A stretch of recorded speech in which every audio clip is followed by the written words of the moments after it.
이번 수업에서는 지난 시간에 설치한 스트라피를 간단하게 둘러보고 테이블을 한 개 생성해 보도록 하겠습니다. 그리고 그 테이블에 해당하는 REST API를 한번 훑어보도록 할게요. 먼저 지난 수업에 설치한 스트라피를 실행해 봅니다. 실행 방법은 이제 아시죠? 터미널을 이용해서 해당 폴더로 이동한 다음 얀 디벨롭 하면 됩니다. 그러면 잠시 후에 이렇게 로컬호스트 1337 어드민이라는 URL이 화면에 보이고 이 URL로 이동해보면 관리자 생성 화면을 볼 수 있습니다. 사실 슈퍼관리자 계정은 스트라피 설치 와동 시에 하는 것이 좋습니다. 로컬 맥북의 경우는 괜찮은데요. 서버에 설치할 경우 되도록이면 빠르게 생성하세요. 서버에 스트라피를 설치하고 방치해두면 혹시라도 여러분보다 먼저 누군가 접속해서 관리자 계정을 생성할 수도 있으니까요. 자, 그럼 관리자 계정을 생성해 보도록 하겠습니다. 여러분이 원하는 계정을 입력한 다음에 화면 아래 렛츠 스타트 버튼을 누르면 생성이 끝납니다. 그럼 이제 스트라피 어드민 화면을 잠깐 보겠습니다. 왼쪽 메뉴에 보면 컨텐츠 매니저와 컨텐츠 타입 빌더라는 메뉴가 먼저 보입니다. 컨텐츠 매니저는 테이블들을 보여주고 테이블 안에 데이터를 생성, 수정, 삭제할 수 있는 곳인데요. 즉, 데이터, 다시 말하면 컨텐츠를 관리하는 메뉴예요.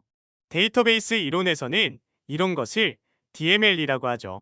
셀렉트, 인서트, 업데이트, 딜리트에 해당하는 메뉴예요. 그리고 컨텐츠 타입 빌더 메뉴는 테이블을 생성, 수정, 삭제할 수 있는 메뉴예요. 컨텐츠 매니저는 데이터를, 컨텐츠 타입 빌더는 테이블을 관리하는 메뉴라고 보면 됩니다. 이런 기능을 DDL이라고 하고요. 크리에이트, 알터, 드롭 등의 명령어를 다루는 곳이에요. 일단 여기까지만 보고 이제는 DB 안을 직접 들여다볼까요? 지난 시간에 생성한 DB로 들어가 보고 마이 백엔드라는 데이터베이스를 선택해보면 이전에는 없었던 테이블들이 생성되어 있습니다. 그리고 여기저기 그냥 한번 눌러만 보시고요. 이제 테이블에 데이터를 몇 개 넣어보도록 하겠습니다. 데이터 관리는 컨텐츠 매니저에서 한다고 했죠? 플러스 기호가 있는 새로 생성하는 메뉴를 눌러보세요. 디스플레이 네임에는 테이블의 이름을 포스트라고 넣어볼게요. 그러면 옆에 뭔가 자동 완성이 되는 곳들이 있죠. 일단 여기는 넘어갈게요. 그리고 어드밴스드 세팅스라는 탭을 눌러보면 드래프트 앤 퍼블리시라는 곳에 체크박스가 있는데 언체크합니다. 이 기능은 테이블에 글이 입력되면 그 글은 드래프트, 즉 초안 상태로 만들겠다는 것이에요. 초안 상태의 글은 임시 저장된 글이라는 뜻이고 퍼블리시, 즉 공개 상태로 변경해야 API에서 나타나는 기능이에요. 저는 여기서는 이 기능을 비활성화해 놓겠습니다. 데이터가 입력되면 바로바로 API에서 볼 수 있다는 뜻이에요. 그리고 다음 화면에서 어떤 타입의 데이터를 입력할지 선택 화면이 나옵니다. 데이터 타입들이 어지럽게 보이는데요. 자세히 보면 전혀 어렵지 않습니다. 일단 여기서는 텍스트를 선택하도록 하고 필드의 이름을 제목에 해당하는 타이틀이라고 입력해 볼게요. 그리고 여기를 클릭해서 필드 하나를 더 만들어 봅니다. 이번에도 텍스트를 선택하고 이름은 컨텐트로 합니다. 그리고 타입에는 롱 텍스트를 선택하고 피니시를 눌러보세요. 그러면 화면에 보시듯이 두 개의 컬럼이 생겼습니다. 오른쪽 위에 세이브 버튼을 눌러보면 변경된 내용이 DB에 반영이 되면서 스트라피를 리스타트하게 됩니다. 혹시 화면이 그대로 멈춘 상태이면 브라우저에서 새로 고침을 해보세요. 자, 이제 왼쪽 두 번째 보시면 컬렉션 타입의 포스트가 생긴 것을 볼 수 있습니다. 이번에는 소스 코드를 한번 볼까요? VS 코드에 들어가서 화면에 보이는 위치로 이동해 봅니다. schema.json이라는 파일이 보이고 클릭해보면 우리가 생성한 타이틀과 컨텐트 컬럼을 볼 수 있습니다. 관리자 화면에서 몇 번의 클릭으로 테이블을 생성하면 이렇게 코딩을 알아서 해서 파일로 생성해주고 이 파일의 내용대로 DB에 반영을 해줍니다. 이게 바로 CMS의 기능 중에 하나죠? 자, 그럼 DB에 이 내용들이 반영되었는지 볼게요. DB 클라이언트로 가서 새로 고침을 한번 해보시고요. 포스츠라는 테이블이 보이네요. 클릭해볼게요. 우리가 생성한 타이틀과 컨텐트 컬럼이 잘 생성되어 있습니다. 필드 타입도 한번 봅니다. 숏 텍스트는 바차로, 롱 텍스트는 롱 텍스트 타입으로 생성이 되었네요. 그럼 이번에는 생성한 테이블에 데이터를 입력해 보도록 하겠습니다. CMS에서 이렇게 이동을 해보시고요.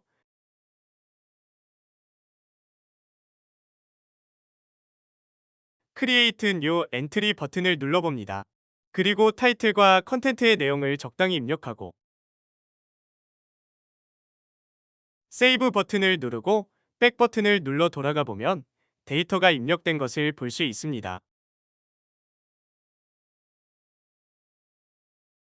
DB에 다시 돌아가서 새로 고침해보면 역시 데이터가 들어간 것을 확인할 수 있고요.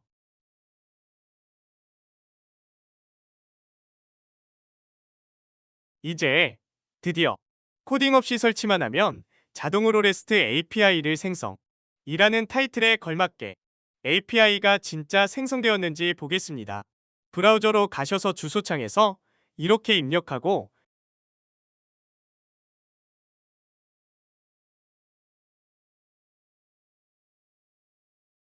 Shift 엔터를 눌러봅니다. 그러면 새 탭에서 입력한 URL이 열리는데요. 자세히 보니 403 에러가 떴네요. 잘 아시는 403이죠? 즉, 권한이 없다는 얘기죠. 스트라피는 보안에 신경을 쓴 제품입니다. 아무나 데이터를 들여다볼 수 없게 하기 위해 이렇게 역할 기반의 권한 제어를 하고 있어요. 그러면 이 데이터들을 볼 수 있게 해보겠습니다. 다시 어드민 화면으로 가서 왼쪽 밑에 세팅스라는 메뉴로 가봅니다. 뭔가 훨씬 더 많은 기능들이 보여서 어렵게 느껴지는데요. 화면을 밑으로 내려서 제일 밑에 있는 롤스라는 메뉴를 클릭합니다. 롤스 메뉴가 두 개가 있는데 제일 밑에 있는 롤스입니다. 그리고 퍼블릭이라는 메뉴를 클릭하고 포스트라는 곳에 화살표를 눌러서 파인드와 파인드원의 체크박스를 누르고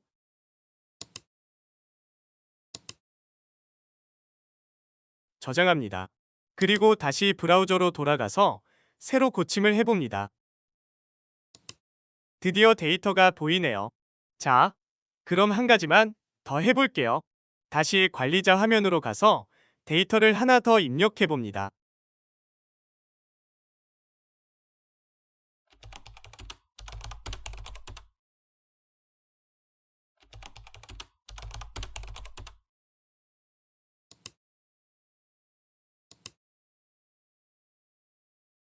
그리고 브라우저에서 새로 고침해보세요. 두 번째 글이 보이죠?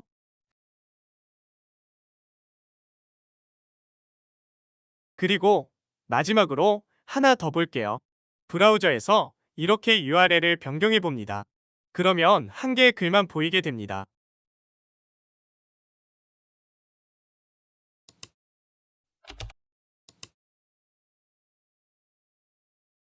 대충 눈치채셨겠지만 처음에 호출한 API는 목록에 해당하는 API이고 두 번째 호출한 API는 상세보기에 해당합니다.